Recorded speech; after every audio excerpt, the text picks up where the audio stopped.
مریم کے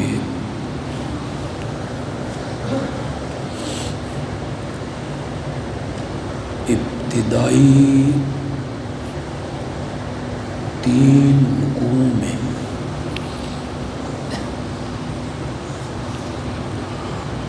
اور 50 آیتوں میں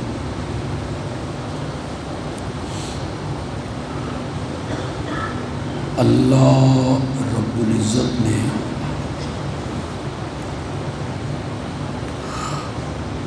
مشرکین کے 3 شبہات کے جواب دیے ہیں۔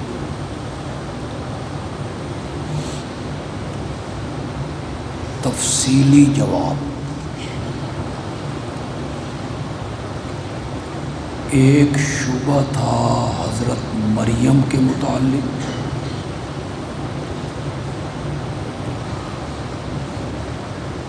ایک شبہ تھا حضرت زکریا کے متعلق،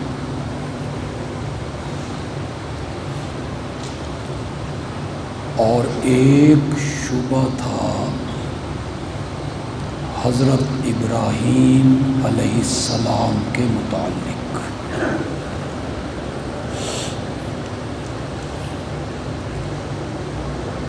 اللہ نے واضح کیا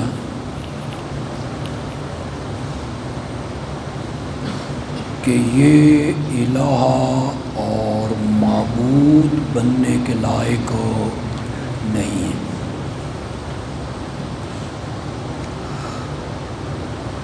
یہ خود ہمارے سامنے عاجزیاں کرتے رہے، ہمیں پکارتے رہے، اور ساری زندگی یہ لوگوں کو میری عبادت کی دعوت دیتے رہے۔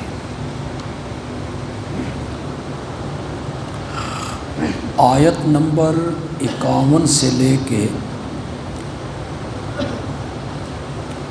آیت نمبر 57 تک اللہ نے مزید 3 شبہات کے جواب دیے، لیکن اجمالاً، اختصار کے ساتھ۔ ان میں پہلا شبہ حضرت موسیٰ علیہ السلام کے متعلق،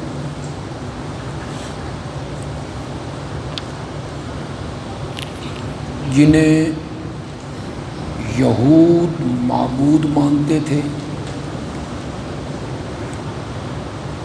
دوسرا شبہ حضرت اسماعیل کے متعلق، جنہیں مشرکین مکہ معبود مانتے تھے۔ تیسرا شبہ حضرت ادریس کے متعلق، جنہیں عیسائی معبود سمجھ کے پکارتے تھے۔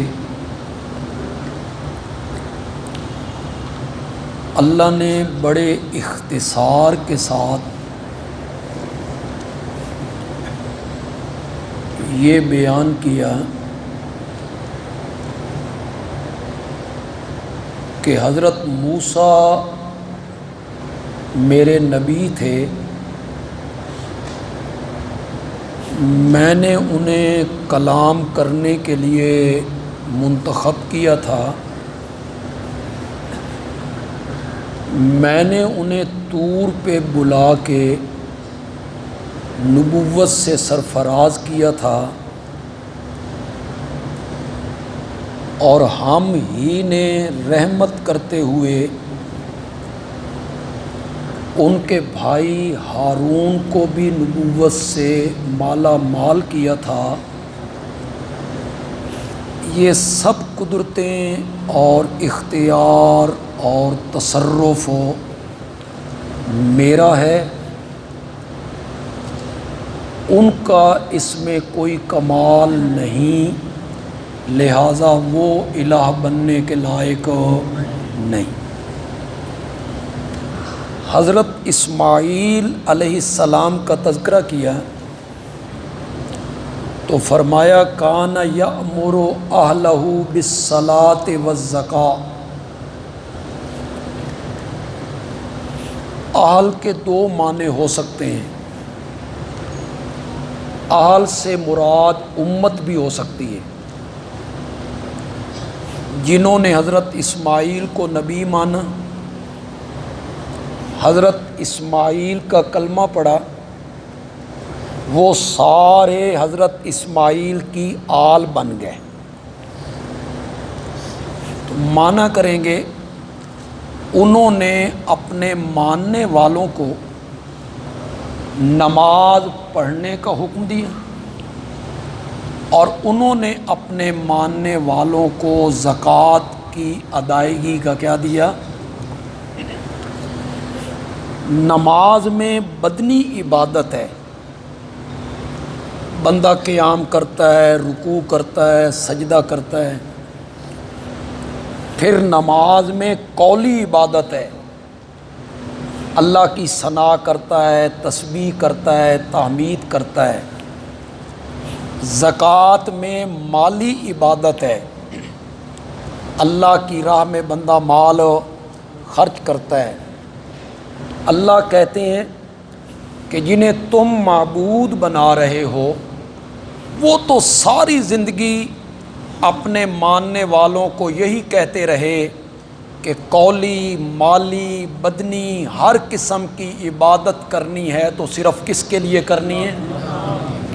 تو میری عبادت کی دعوت دیتے رہے تھے۔ یا اہل سے مراد گھر والے ہیں، تو وہ اپنے بال بچوں کو، اپنی بیٹیوں کو، بیٹوں کو، اہلیہ کو نماز پڑھنے کا حکم دیتے تھے اور زکوٰۃ کی ادائیگی کا حکم دیتے تھے۔ یہ اللہ اس جانب اشارہ کرنا چاہتے ہیں کہ سب سے پہلے اصلاح اپنے گھر سے ہونی چاہیے، اپنے گھر والوں کی اصلاح سب سے پہلے کرنی چاہیے۔ الزکوٰۃ سے مراد یا تو وہی زکوٰۃ ہے جو مال میں سے ہم حصہ نکالتے ہیں، معنی اس کا پاکیزگی کا ہے، اور زکوٰۃ کو زکوٰۃ اس لیے کہتے ہیں کہ جس مال کی زکوٰۃ ادا کر دی جائے تو باقی مال کیا ہو گیا؟ پاکیزہ ہو گیا، پاک ہو گیا، ستھرا ہو گیا۔ یا تو الزکوٰۃ سے مراد یہی زکوٰۃ ہے، رقم دینا، پیسہ، زکوٰۃ ادا کرنا۔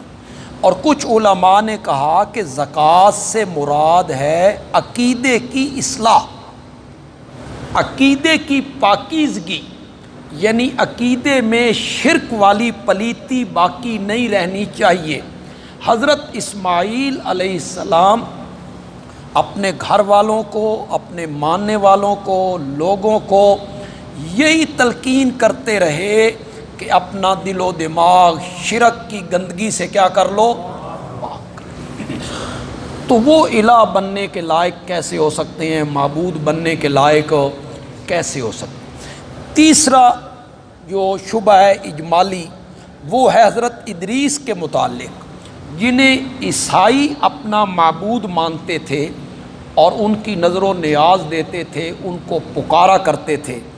اللہ تعالیٰ نے فرمایا کہ ہم نے انہیں عزتیں دی تھیں، ہم نے ان کے مرتبے بلند کیے تھے، ہم نے ان کے درجات میں اضافے کیے تھے، ہم نے ان کی شان کو بلند کیا تھا۔ تو ان کی شان کو، ان کے مقام کو اور درجات کو بلند کرنے والے جب ہم ہیں تو پھر وہ معبود کیسے ہو گئے؟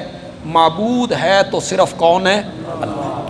یہ 6 انبیاء کے تذکرے ہوئے جی۔ حضرت زکریا کا ایک، حضرت عیسیٰ ضمناً مائی مریم، اور حضرت ابراہیم، یہ تفصیلی ذکر ہوا۔ پھر اجمالی ذکر ہوا 3 نبیوں کا، حضرت موسیٰ، حضرت اسماعیل اور حضرت ادریس، ان کا اجمالی ذکر ہوا، 3 کا تفصیلی ذکر ہوا اور 3 کا تذکرہ اللہ نے اجمالی کیا۔ یہ 6 نبیوں کا ذکر کرنے کے بعد اللہ تعالیٰ آیت نمبر 58 میں کیا کہنا چاہتے ہیں، ذرا اسے پڑھیے۔ اللہ تعالیٰ کہتے ہیں اولئک الذین انعم اللہ علیہم من النبیین، یہ وہ لوگ تھے یعنی جن کا ذکر تم سن چکے ہو، حضرت زکریہ کا، حضرت ابراہیم کا، حضرت مریم کا، حضرت عیسیٰ کا، اس میں حضرت موسیٰ کا، حضرت ادریس کا، حضرت اسماعیل کا۔ یہ وہ لوگ ہیں جن پر اللہ نے انعام کیا، من النبیین، نبیوں میں سے، یہ نبیوں کی جماعت میں سے تھے، ان پہ اللہ نے اپنا کیا کیا۔ میں آپ کی توجہ ذرا تھوڑی سی چاہوں گا، شاید معنی تھوڑا سا مشکل ہو جائے، جو ہم معنی کرتے ہیں، ہمارے حضرت معنی کرتے ہیں مولانا حسین علی رحمۃ اللہ علیہ، تو وہ ذرا تھوڑا سا مشکل معنی ہے۔ من ذریت آدم، عام مفسرین نے اس کو من بیانیہ بنایا، یعنی آدم کی اولاد میں سے، یوں معنی کیا اللہ نے انعام کیا ان پر نبیوں میں سے، یعنی آدم کی اولاد میں سے اور ان لوگوں کی اولاد میں سے جن کو ہم نے نوح کے ساتھ کشتی میں سوار کیا تھا، اور ابراہیم کی اولاد میں سے اور اسرائیل کی اولاد میں سے۔ من بیانیہ بنایا ہے، مولانا حسین علی من بازیہ بناتے ہیں، وہ معنی یوں کرتے ہیں، یہی لوگ ہیں جن پر اللہ نے انعام کیا نبیوں میں سے، من ذریت آدم، ان میں سے کچھ آدم کی اولاد ہے۔ یہ جو ہم نے گنے ہیں ان میں سے کچھ کس کی اولاد ہے؟ آدم کی اولاد ہے، جیسے حضرت ادریس ہو گئے، حضرت ادریس ہو گئے، یہ آدم کی اولاد ہے۔ وَمِمَّنْ حَمَلْنَا مَعَ نُوحٍ، کچھ ان لوگوں کی اولاد ہے جن کو ہم نے نوح کے ساتھ کشتی میں سوار کیا تھا، اس میں حضرت ابراہیم آ گئے، وہ ان کی اولاد ہے۔ وَمِن ذُرِّيَّةِ ابراہیم، اور کچھ ان میں سے ابراہیم کی اولاد ہے، جیسے حضرت اسماعیل کا تذکرہ ہوا۔ وَإِسرائیل، کچھ ان میں حضرت یعقوب کی اولاد ہے، جیسے حضرت عیسیٰ اور حضرت زکریا۔ آپ کہیں گے یہ معنی من بازیہ بنا کے کہ کچھ اولاد تھی آدم کی، جیسے ادریس ہو گئے، ان میں سے کچھ اولاد ہے نوح کی، جیسے ابراہیم ہو گئے، ان میں سے کچھ ذریت ہے حضرت ابراہیم کی، جیسے اسماعیل ہو گئے۔ تو اس معنی میں کیا فائدہ نظر آیا؟ مولانا حسین علی یہ معنی کر کے بتانا چاہتے ہیں اللہ ان نبیوں کی الوہیت کی نفی کرنا چاہتا ہے، اللہ ان نبیوں کی معبودیت کی نفی کرنا چاہتا ہے۔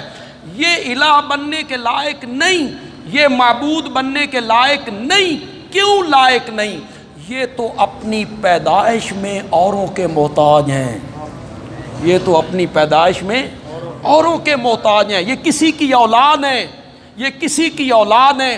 جو اپنی پیدائش میں کسی اور کا محتاج ہو وہ معبود اور الہ بننے کے لائق نہیں ہوتا۔ معبود وہ ہوتا ہے جو کسی سے نکلے بھی نہیں اور اس میں سے بھی کوئی نہ نکلے، لم یلد ولم یولد۔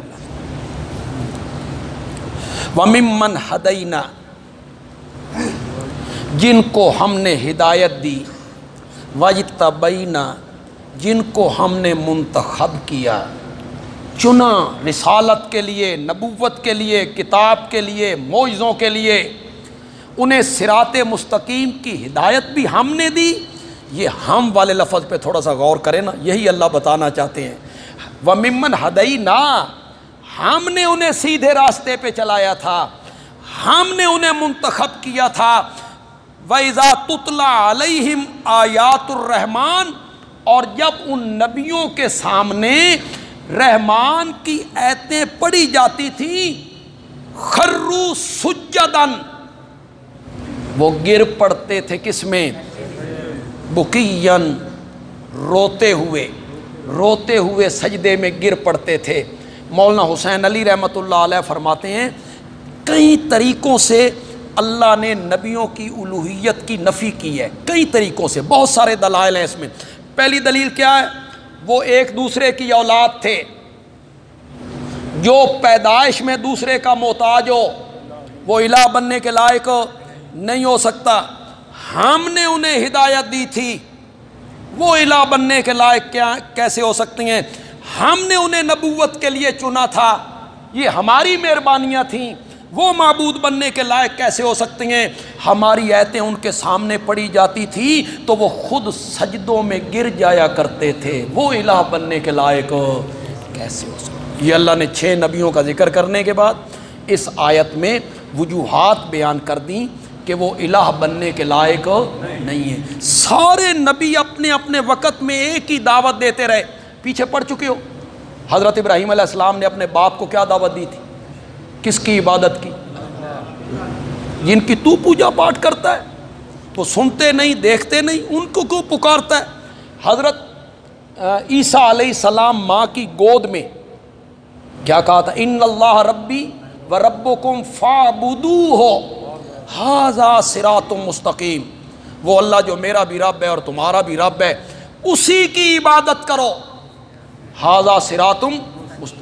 میں آپ کو وہ جگہ تو نہیں دکھاتا، میں زبانی پڑھ دیتا ہوں۔ قیامت کا دن ہے، حضرت عیسیٰ پیش ہو گئے ہیں، ادھر عیسائی کھڑے ہیں، اللہ تعالیٰ عیسائیوں سے پوچھ رہے ہیں تم نے عیسیٰ کو معبود کیوں بنایا؟ تو عیسائیوں نے کہا یہ تو ہمیں کہہ کے گئے تھے، یہ ہمیں حکم دے کے گئے تھے کہ مجھے اور میری ماں کو معبود بنا لینا۔ اللہ تعالیٰ نے حضرت عیسیٰ کو طلب کر لیا، انت قلت للناس اتخذونی و امی الہین من دون اللہ، کیا آپ لوگوں سے کہہ کے آئے تھے کہ مجھے اور میری ماں کو اللہ کے سوا معبود بنا لینا، الہ بنا لینا؟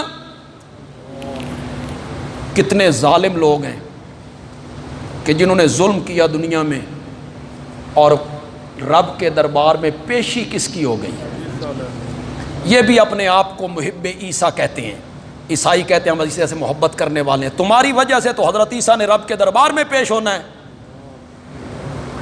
جسم کے رونگٹے کھڑے ہو جانے۔ بعض روایات پہ اعتماد کر لوں، اور مفسرین نے لکھا 5 صدیاں اللہ کا یہ سوال سن کر حضرت عیسیٰ کے جسم پر کپ کپی طاری رہی، 500 سال کپ کپی طاری رہے گی۔ تم کہہ کے آئے تھے کہ مجھے اور میری ماں کو معبود بنا لینا۔ اس کے بعد حضرت عیسیٰ علیہ السلام جو قیامت کے دن جواب دے رہے ہیں، اس کی کئی شکیں ہیں۔ سبحانک، ایک، ما یکون لی ان اقول ما لیس لی بحق، 2، ان کنت قلتہ فقد علمتہ تعلم ما فی نفسی ولا اعلم ما فی نفسی ما قلت لہم الا ما امرتنی بہ، مولا میں تو ان کو یہی کہتا رہا تھا جس کا تو نے مجھے حکم دیا تھا، ان اعبدوا اللہ ربی و ربکم، کہ عبادت کرو اللہ کی جو میرا بھی رب ہے، اور وہ تو ساری زندگی ہماری عبادت کی دعوت دیتے رہے، ہماری معبودیت کی دعوت دیتے رہے، ہماری الوہیت کی دعوت دیتے رہے، تم نے انہیں معبود بنا لیا۔ یہ اللہ نے ان آیتوں میں یہ سب کچھ بیان کیا۔ اب ہم آ گئے آیت نمبر 59 میں، فَخَلَفَ مِن بَعْدِهِمْ خَلْفٌ أَضَاعُوا الصَّلَاةَ وَاتَّبَعُوا الشَّهَوَاتِ، یہ ایک شبے کا جواب ہے۔ آپ کے ذہن میں یہ شبہ پتہ نہیں آیا یا نہیں آیا؟ جو پیچھے پڑھ کے آئے گا نا ساری آیتیں، اس کے ذہن میں ایک شبہ آ جائے گا، سارے نبی توحید کی دعوت دیتے رہے، سارے نبی حق کی دعوت دیتے رہے، سارے نبی اللہ کی الوہیت کی دعوت دیتے رہے، پھر شرک کہاں سے آ گیا؟ پھر یہ شرک کی راہیں کیسے کھل گئیں؟ شرک کے راستے کیسے کھلے؟ اللہ نے اس شبے کا جواب دیا، فرمایا فَخَلَفَ مِن بَعْدِهِمْ خَلْفٌ، اچھے لوگوں کی جگہ پہ جب برے جانشین آئے، خلفن لام کے ساکن ہونے اس پر برے جانشین، خلف، اور لام پر اگر فتح ہو زبر ہو خلف، تو پھر اس کا معنی ہوتا ہے اچھے جانشین، خلف۔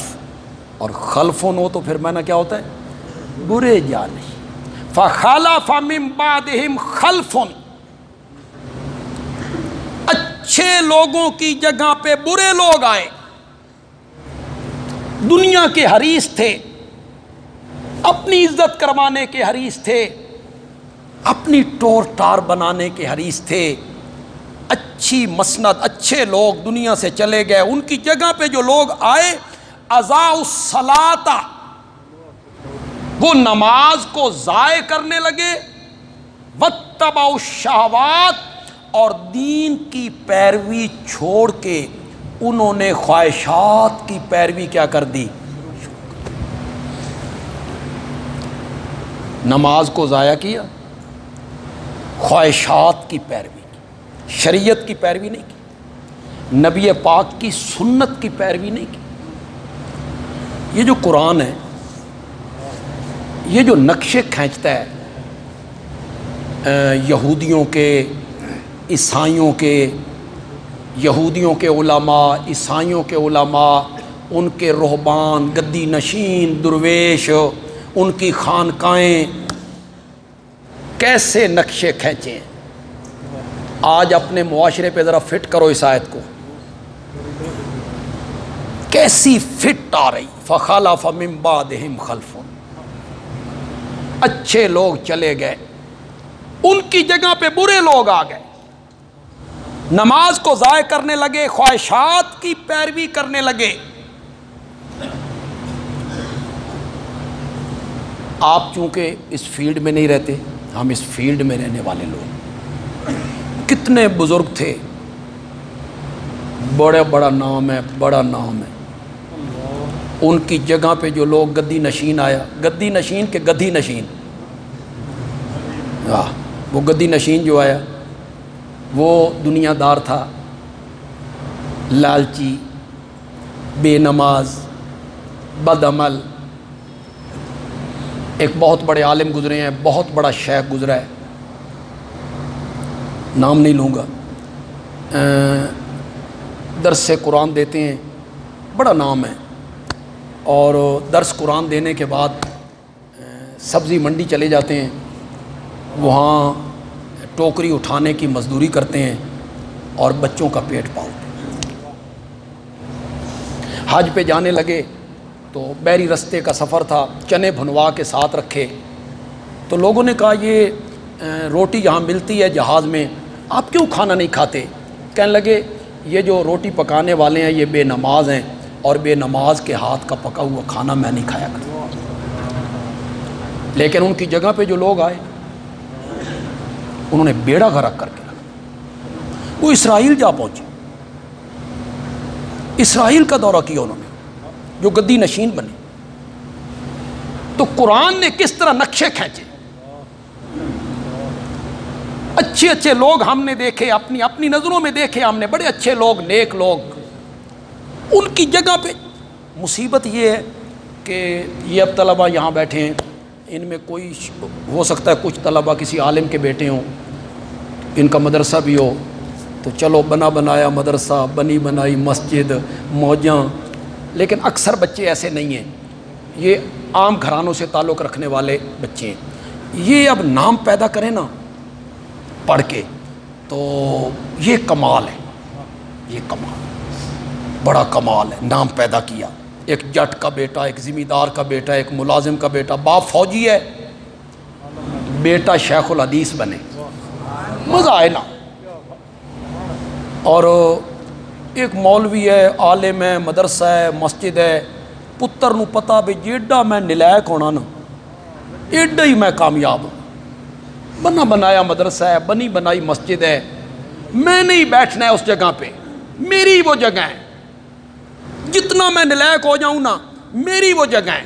آپ اگر میری بات کو محسوس کریں یا محسوس نہ کریں یا سمجھے کہ لطیفتاً میں بات کہہ رہا ہوں، سارے لوگ حضرت معاویہ کو برا کہتے ہیں، بے انہاں اپنے پتر نو اپنی جاہ تے بہا دیتا. کام تے سارے تو سا معاویہ دی سنت والے آپ کر رہے ہو. معاویہ کو تو دعائیں دو تواڈے واسطے راہ کٹ گیا. گالیاں معاویہ کو، یہ بیٹے کو دے دیا جی، تم کسے دیتے ہو؟ شاگرد جتنا لائق ہو کوئی مدرسہ معتمم اس کے حوالے کرتا ہے؟ شاگرد جتنا خطیب ہو اپنی مسجد اس کے حوالے کرتا ہے؟ بیٹا جتنا بھی نالائق ہو وہی ہوگا۔ یہ سنت میں معاویہ کو تو نہیں کہوں گا کہ وہ نالائق بیٹا نہیں تھا، وہ بڑا لائق بیٹا تھا۔ اس نے قسطنطنیہ کو لوہے کے چنے چبوا دیے۔ اس نے ابو ایوب انصاری کی انتقال پہ جو قسطنطنیہ کے دیوار کے ساتھ جو اوپر کھڑے تھے گورنر، اس کو جو اس نے خطاب کیا تھا، آج بھی اس کی گونج اٹھتی ہے کہ اگر تم نے اس صحابی کے جسم کے ساتھ کوئی توہین آمیز سلوک کیا، میں پورے عرب کے اندر کوئی کلیسا نہیں چھوڑوں گا، کوئی ناقوس نہیں بجنے دوں گا۔ لیکن مجھے تعجب ہے ان لوگوں پر، تنقید معاویہ پر، اور سنت کس کی عمل پر، عمل کس کی سنت پر۔ تو یہ جو چودھریوں کے بیٹے ہوتے ہیں، ذمہ داروں کے بیٹے ہوتے ہیں، عوام کے بیٹے ہوتے ہیں، عام لوگوں کے بیٹے جب مولوی بنتے ہیں نا، یہ بنتے بڑے زبردست مولوی، ان میں سے جو بن گیا ہے نا بڑا زبردست۔ صاحبزادے ہمیشہ ہی نالائق نکلے، الا ماشاء، کوئی اس میں سے نکل آئے تو نکل آئے، ورنہ یہ لوڈے لاڈے ہوندے طالب علم انہوں کھڈاندے شداندے رہندے، پڑھے پڑھائی والے پاسے توجہ کوئی نہیں، بس وہ لوڈ لاڈ میں۔ اور پھر پتہ ہوتا ہے کہ مسجد میری اپنی ہے، مدرسہ میرا، بھامے پڑھاتے بھامے۔ آپ جانتے ہیں مولانا حسین علی رحمۃ اللہ علیہ عالم کے بیٹے تھے، عالم تھا ان کا باپ، ذمہ دار کے بیٹے ہیں، بہت بڑا ذمہ دار ہے اس کے بیٹے۔ مولانا غلام اللہ خان نمبردار کے بیٹے ہیں، باپ پڑھنے نہیں دیتا تھا، باپ کہتا تھا مانگ کے روٹیاں کھانیاں نہیں، میں ذمہ دار اور نمبردار، سینکڑوں مربوں کا میں مالک، تو یہ کیا مولوی بننا، مولوی بننا۔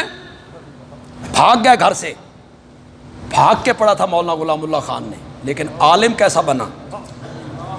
مولانا حق نواز جنگوی عالم کا بیٹا تھا، کھوجی کا بیٹا ہے، اس کا باپ کھوجی ہے، لیکن عالم کیسا بنا؟ علامہ احسان اللہ ظہیر اہل حدیث مکتب فکر سے تعلق رکھتے ہیں، یہ کپڑے کے تاجر کا بیٹا ہے، اس کا باپ کپڑے کا تاجر ہے۔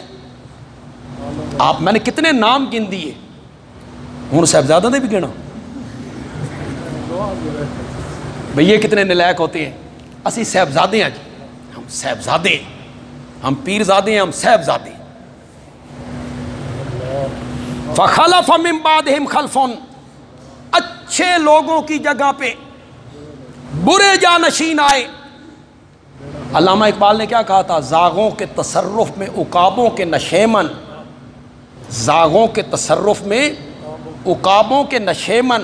زاغ کہتے ہیں کوے کو، اور عقاب شاہین کو۔ علامہ اقبال کہتا ہے شاہین کی جگہ تھی، آ کون گئے؟ کوے۔ زاغوں کے تصرف میں عقابوں کے نشیمن، اچھے لوگوں کی جگہ پہ برے لوگ آئے۔ اضاعوا الصلاۃ، نماز کو کیا کرنے لگے؟ ضائع کرنے لگے۔ مولانا غلام اللہ خان رحمۃ اللہ علیہ اس کا ایک معنی کیا کرتے تھے، ضائع کرنے کا مطلب یہ ہے نماز میں پڑھتے ہیں ایاک نعبد و ایاک نستعین، باہر نکل کے کہتے ہیں یا علی مدد، یہ بھی نماز کو کیا کرنا ہے؟ ضائع کرنا۔ نماز میں کیا کہا تھا تم نے؟ ایاک نعبد و ایاک نستعین، نماز میں تو تم یہ پڑھتے رہے ہو۔ واتبعوا الشہوات، الشہوات مرغوبات، خواہشات، سنت سے ہٹ کے خواہشات کے پیچھے چل۔ کئی گدیوں پہ جو گدی نشین بنے ان کے چہرے پہ داڑھی نہیں، داڑھی نہیں، یہ تازہ تازہ واقعہ ہوا ہے، آپ کے ضلع میں ہوا، چہرے پہ داڑھی نہیں، لیکن سفید داڑھیوں والے ان کے قدموں میں سر رکھ کے رو رہے ہیں۔ وہ نہیں یہ تھا کہ اس کے چہرے پہ سنت نہیں ہے، جس کے چہرے پہ سنت نہیں وہ مرشد کیسا؟ جو خود رشد و ہدایت سے خالی ہے، جو خود رشد و ہدایت سے خالی ہے وہ مرشد کیسا؟ مویدوں کا مرشد ایک ہے اور وہ آمنہ کا لال ہے، بس وہی مرشد ہے۔ جو مرشد معصوم عن الخطا والعصیان ہے، وہ غلطی نہیں کرتی، وہ گناہ نہیں کرتی۔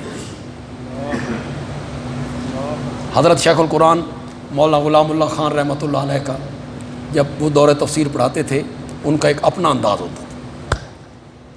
اب بھی میرے تصور میں آئے تو میں کبھی کبھی حیران ہوتا، وہ یوں لگتا تھا کہ بس قرآن ابھی اتر رہا ہے اور یہ بندہ اسے بیان کر رہا ہے اپنے۔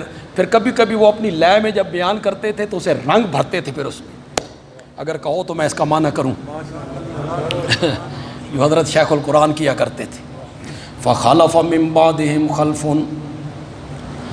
اضاعوا الصلاۃ واتبعوا الشہوات، اچھے لوگوں کی جگہ پہ برے لوگ آئے، نماز کو ضائع کرنے لگے تے مریدنیاں دے پیچھے بھجن لگ گئے۔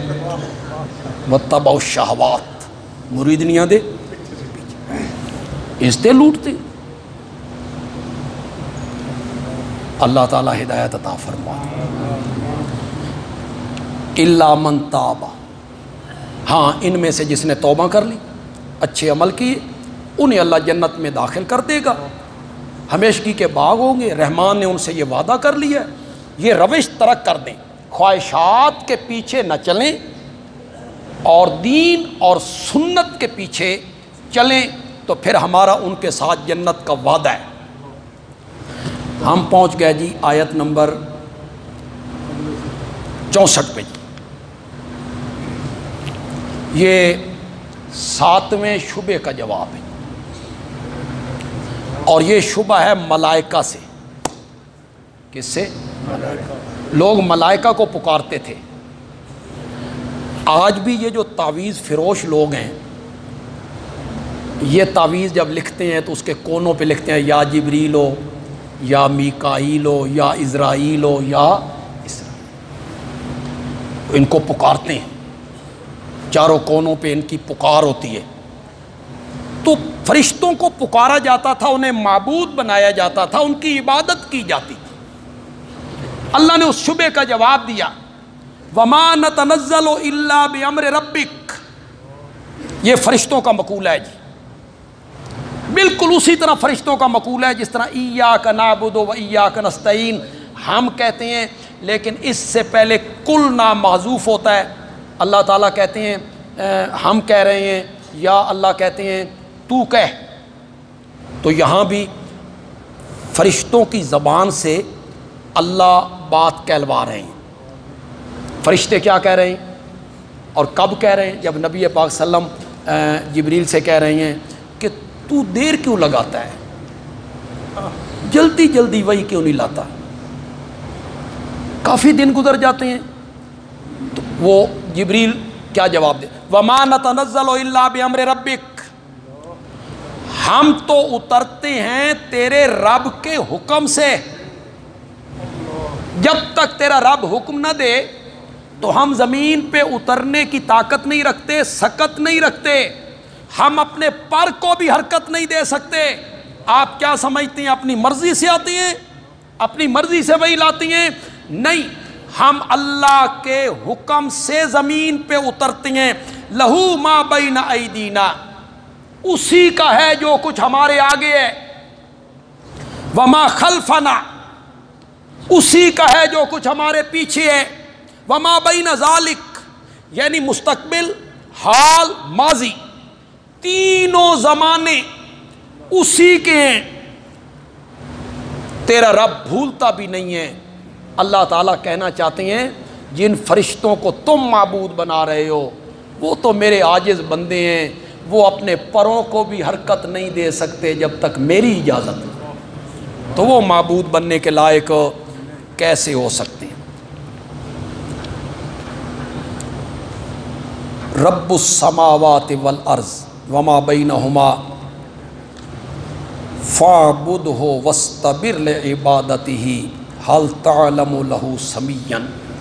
قرآن بڑی عجیب کتاب ہے، اور پھر اسے جس طرح ہمارے شیخ نے سمجھا ہے نا، وہ انداز بھی بڑا عجیب، اللہ ان کی قبر کو منور فرمائے۔ شیخ کہتے ہیں یہ سورت کا دعویٰ ہے، جنہیں تم عبادت کرتے ہو، جن کی وہ عبادت کے لائق نہیں، انہیں معبود نہ بناؤ۔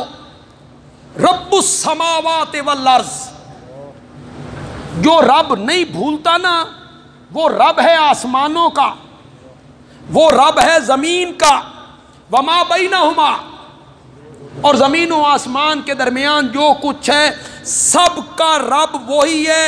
فَاعْبُدْهُ، اسی کی عبادت کر، وَاسْتَبِرْ لِعِبَادَتِهِ، اور اس کی عبادت پر ثابت قدم ہو جا۔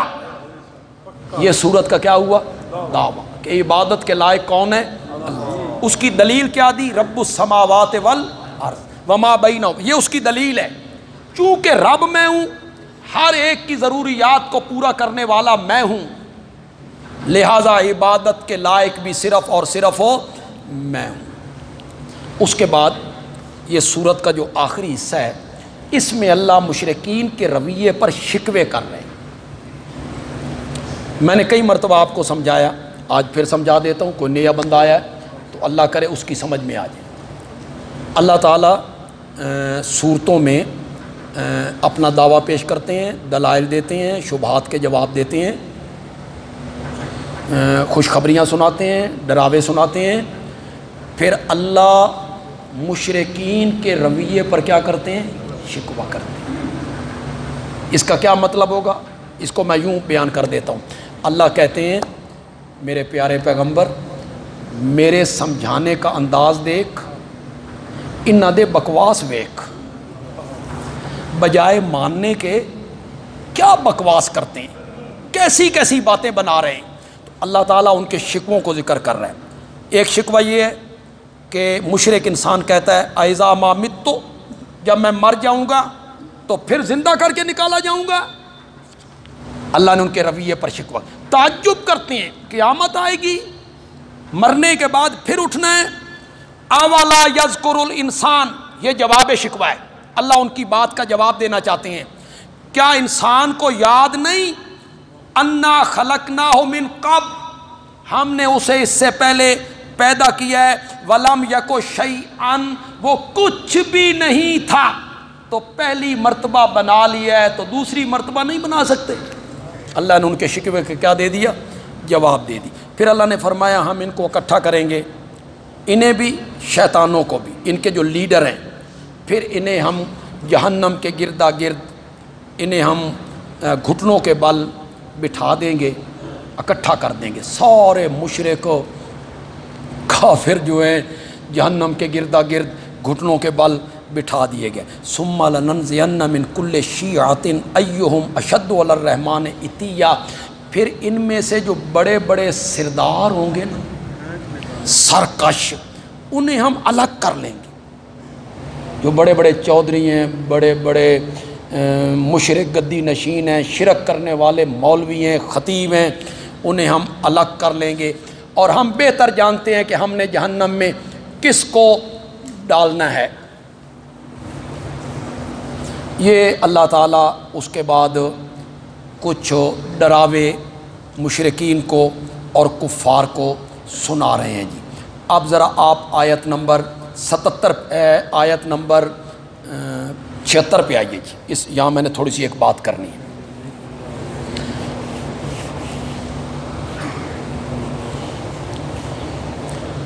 مشرکین کہتے تھے مسلمانوں کو، مال کس کے پاس زیادہ ہے، مجلس کس کی اچھی ہے، دوست کس کے زیادہ ہیں، جتھا کس کا زیادہ ہے۔ یہ مشرکین کہا کرتے تھے، ذرا اپنے اس دور پہ فٹ کرتے چلے جاؤ۔ کیا کہتے تھے؟ مال کس کے پاس زیادہ ہے، عزت ظاہری کس کے پاس زیادہ ہے، جتھا کس کے پاس زیادہ ہے، اور دوست کس کے زیادہ ہیں، مجلس کس کی زیادہ ہے۔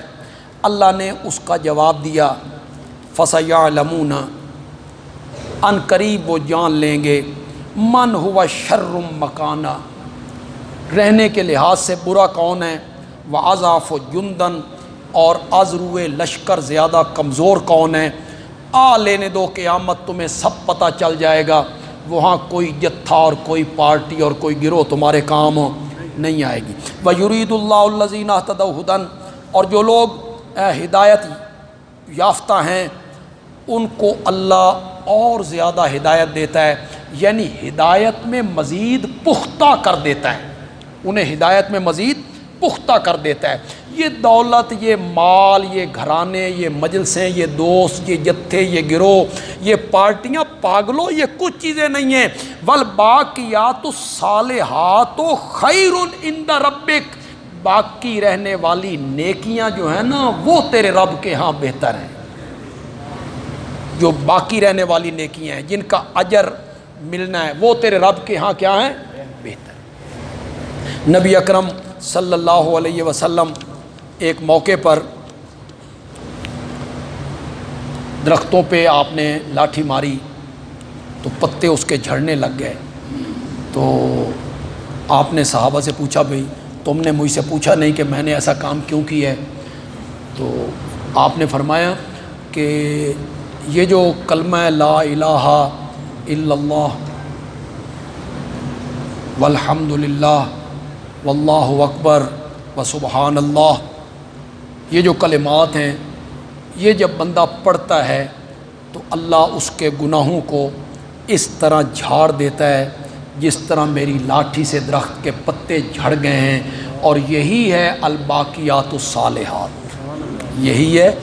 تو اللہ کہتے ہیں یہ مجلسیں اور یہ جتھے اور یہ گروہ یہ کچھ نہیں ہے، اصل چیز نیکی ہے، اعمال صالح ہیں جس نے باقی رہنا ہے۔ آگے اللہ پھر ایک اور شکوہ کرتے ہیں۔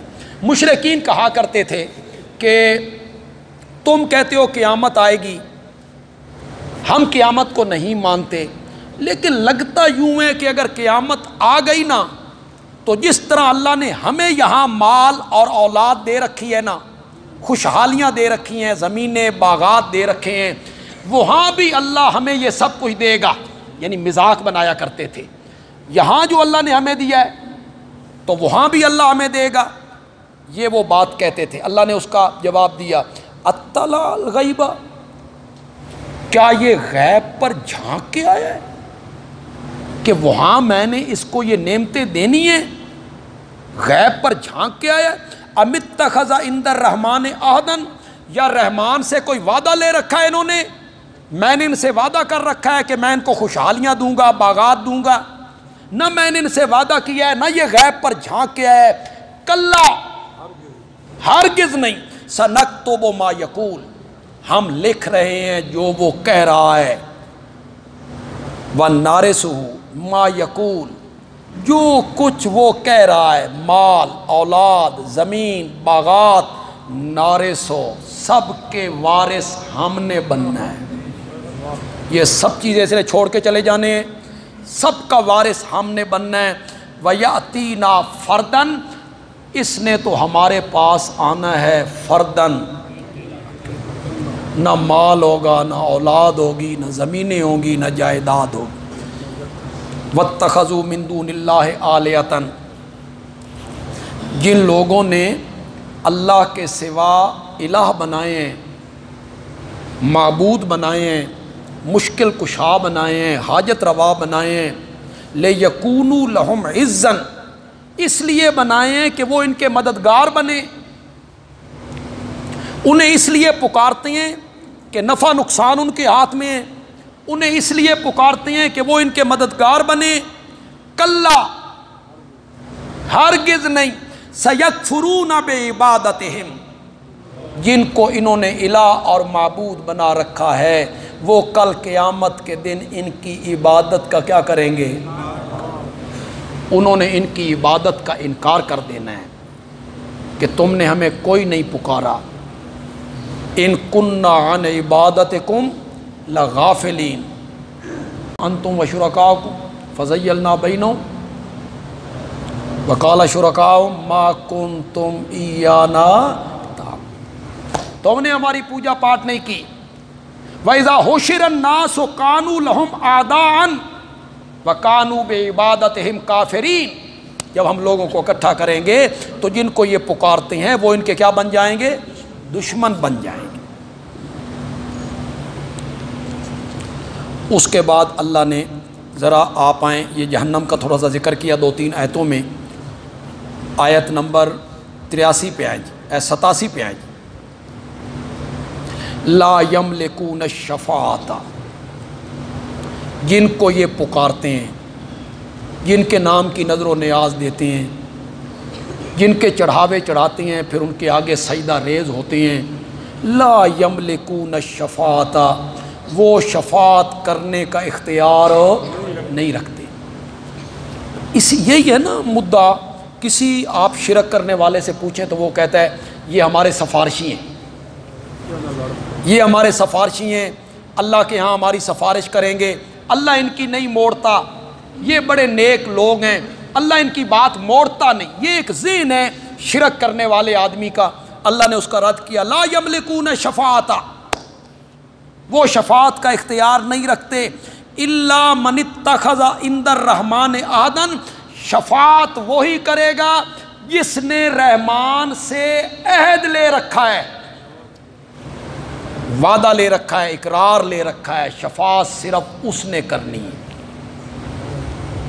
یہ جو شفاعت کا مسئلہ ہے،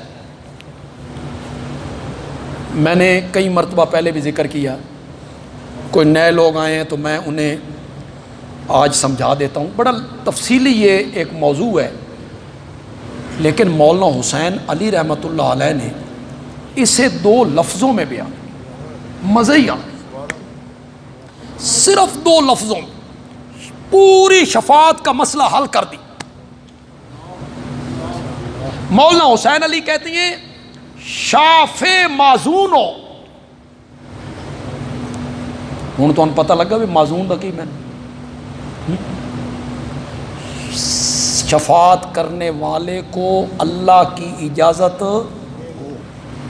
اجازت کے بغیر نہیں، یہ پہلے شافع معزون ہو، یہ پہلی شرط ہے، اللہ کی اجازت کے بغیر کسی نے لب نہیں کھولنے۔ پڑھیے آیت الکرسی، من ذا الذی یشفع عندہ الا ما من شفیع الا باذنی لا یتکلمون الا من آذن لہ الرحمن۔ کتنی آیتیں اس پر پڑھتا چلا جاؤں۔ شفاعت ہونی ہے لیکن بالاذن ہونی ہے، اللہ اجازت دیں گے پھر شفاعت کے لیے لب کھولے گا۔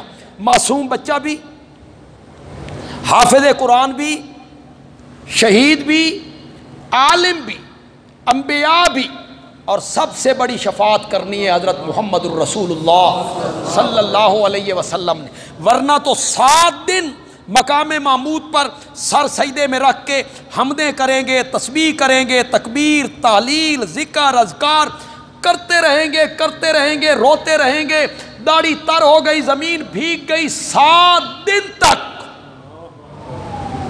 شفاعت کے لیے گئے کہ مولا حساب کتاب شروع کر، دنیا بڑی تنگ ہے، لیکن وہ جملے زبان پہ نہیں آ رہے، 7 دن تک نہیں آئے۔ اٹھاؤ حدیث کی کتابیں، 7 دنوں کے بعد اللہ نے دست قدرت آپ کے ماتھے پہ رکھا، ارفع راسک یا محمد ما یبکی کا یا محمد، سل توتا وشفا تشفع کل تسمع، اپنا سر مبارک اٹھائیے، کیوں آپ رو رہے ہیں؟ میرے پیغمبر تو مانگتا چلا جا، میں تیری جھولیاں بھرتا چلا جاؤں۔ اب کیا مل گئی؟ اب نبی پاک نے لب کھولے، مولا خلقت بڑی تنگ ہے، حساب کتاب بعد میں بھی تو شروع کرنا ہے، ذرا جلدی شروع کر دے۔ اللہ نے میرے نبی کی شفاعت کو قبول کر لی، منظور کر لی۔ تو بغیر اجازت کے کوئی بولے، اذن الہی کے بغیر کوئی لب کھولے، یہ کوئی تصور نہیں ہے شفاعت کا۔ جو شرک کرنے والوں کے ذہن میں ہے یہ ہمیں چھڑا کے لے جائیں گے، ان کی رب نہیں موڑتا، نا، شافع معزون ہو اور مشفوع لہو مواحد ہو، جس کے حق میں شفاعت ہو رہی ہے وہ کون ہو؟ مشرک کے حق میں شفاعت نہیں۔ بس کتنی آسان طریقے سے سمجھایا مولانا حسین علی مسئلہ۔ شافع معزون ہو اور مشفوع لہو جو ہے وہ کیا ہو؟ موحد۔ وقالوا اتخذ الرحمن ولدا، یہ ایک اور شکوہ آ گیا جی، کہتے ہیں اللہ نے اولاد بنا لی۔ عزیر اللہ کے بیٹے ہیں، عیسیٰ اللہ کے بیٹے ہیں، انہیں اللہ نے بیٹا بنا لیا ہے۔ جس طرح باپ بیٹے کی بات نہیں موڑتا، اللہ بھی ان کی بات نہیں موڑتا۔ لقد جئتم شیئا ادا، آگے اللہ کہتے ہیں یہ جملہ جو تم منہ سے نکال رہے ہو نا کہ اللہ نے اولاد بنا لی ہے، یہ اتنا ظالمانہ جملہ ہے کہ ہو سکتا ہے آسمان پھٹ جائیں، ہو سکتا ہے زمین پھٹ جائے، ہو سکتا ہے پہاڑ پارا پارا ہو جائیں، ریزہ ریزہ ہو جائیں، اس جملے پر کہ رحمان نے کسی کو اپنا بیٹا بنا لیا ہے۔ وما ينبغي للرحمن ان يتخذ ولدا، رحمان کے لائق نہیں ہے کہ وہ کسی کو اپنا بیٹا بنائے۔ کیوں؟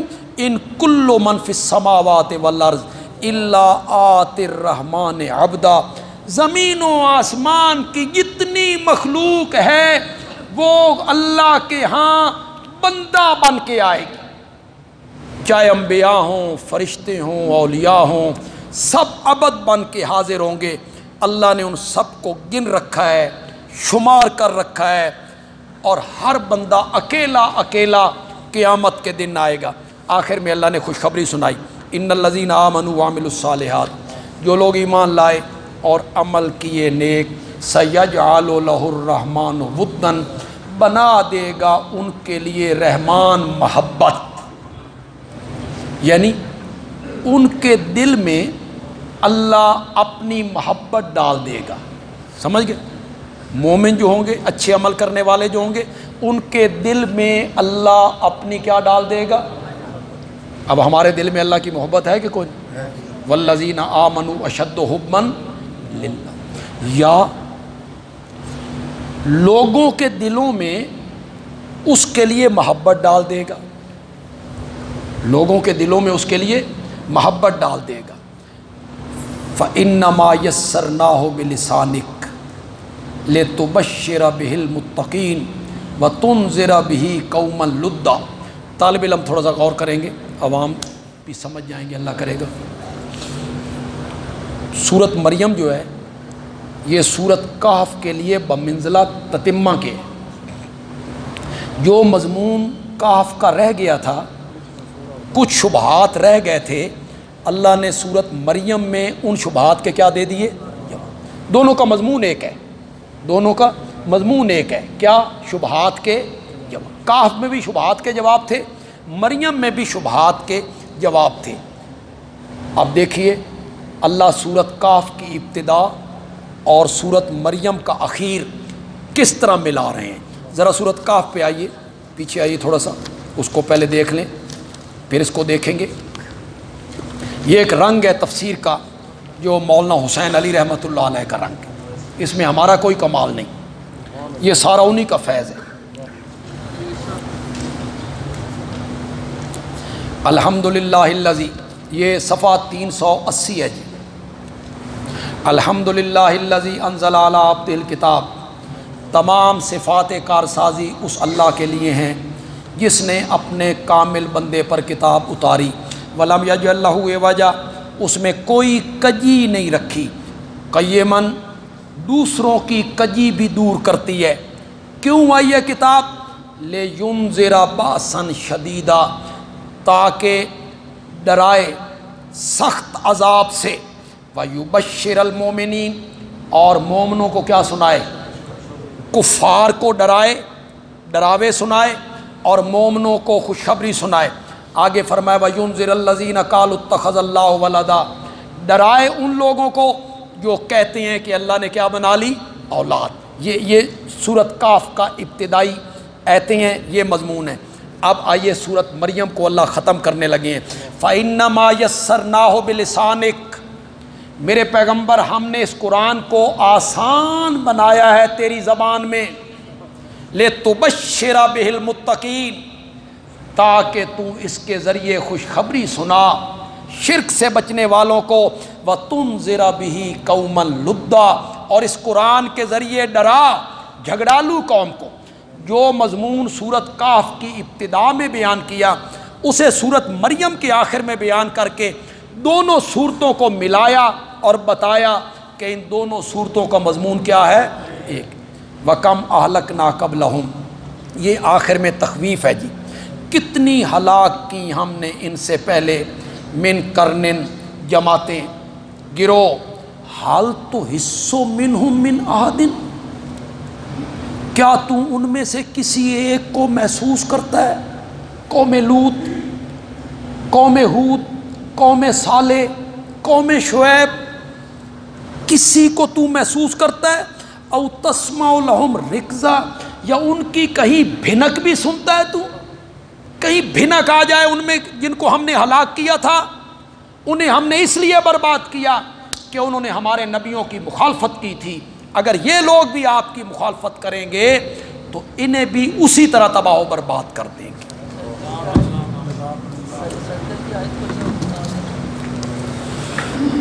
دیکھیں ایک دفعہ بیٹھ جائیں سارے بیٹھ جائیں،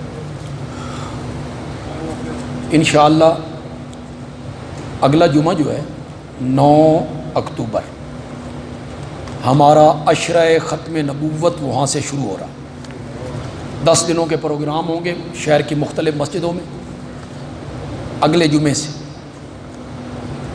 اور پہلا پروگرام جو ہوگا وہ اگلے جمعے کو مغرب کی نماز کے بعد 18 بلاک ہوگا، یہاں سے اس عشرہ کی ابتدا ہوگی 18 بلاک سے، اسی مغرب کے بعد۔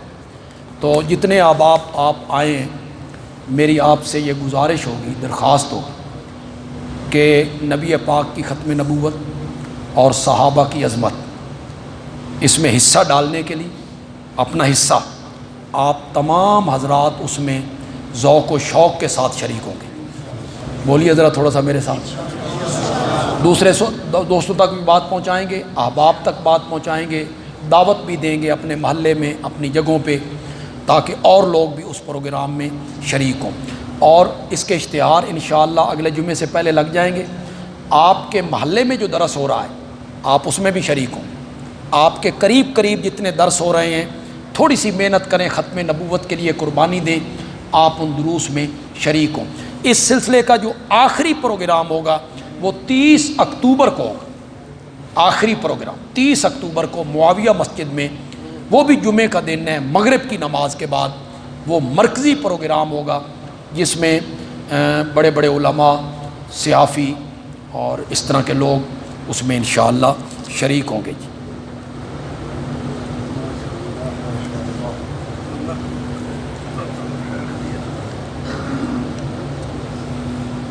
ایک عالم نے کہا ہے کہ واللہ خیر الرازقین میں رازقین جمع ہے، بہت سارے رازق آ جاتے ہیں۔ دیکھیں ایک روزی ہے جو آپ کماتے ہیں، جہاں مزدوری کرتے ہیں اور وہ آپ کو کھانا دے دیتے ہیں، اور اللہ تعالیٰ جو رازق ہے وہ ما فوق الاسباب ہے، وہ اس طرح نہیں دیتا کہ آپ پلیٹ لے جائیں اور اللہ اس میں سالن ڈال دے، یا آپ کے پاس کوئی ٹرے ہو اور اس میں اللہ روٹیاں رکھ دے۔ اللہ کا جو رزق ہے وہ ما فوق الاسباب ہے۔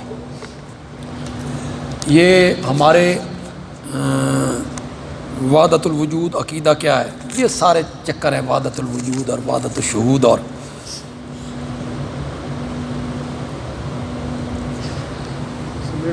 اصول شاشی میں حضرت ابو ہریرہ کو غیر فقیہ کیوں کہا گیا ہے، یہ جہاں اصول شاشی آپ پڑھیں گے ان استادوں سے آپ نے پوچھنا ہے کہ انہیں غیر فقیہ کیوں کہا۔ ہر صحابی فقیہ نہیں ہوتا، یہ ضروری نہیں کہ ہر صحابی فقیہ ہو، اپنی اپنی ہر ایک صحابہ کا مقام ہے، کوئی مفسر ہے، کوئی محدث ہے، کوئی فقیہ ہے ان میں، تو یہ رنگ ہیں مختلف علمی جو مختلف صحابہ میں پائے جاتے ہیں۔ تو ہمارے درس کے بڑے پکے سامع تھے جی، مرزا اقبال سے، مغرب بھی یہیں پڑھتے تھے، ہمیشہ درس میں آتے تھے، پچھلا جمعہ بھی پڑھا، پچھلا درس بھی انہوں نے سنا۔ اتوار کے دن اچانک ان کا انتقال ہو، اللہ کے پاس چلے گئے، تو ہم انہیں یاد کریں گے، اللہ ان کی مغفرت فرمائے، ان کے درجات اللہ بلند کرے، الحمدللہ۔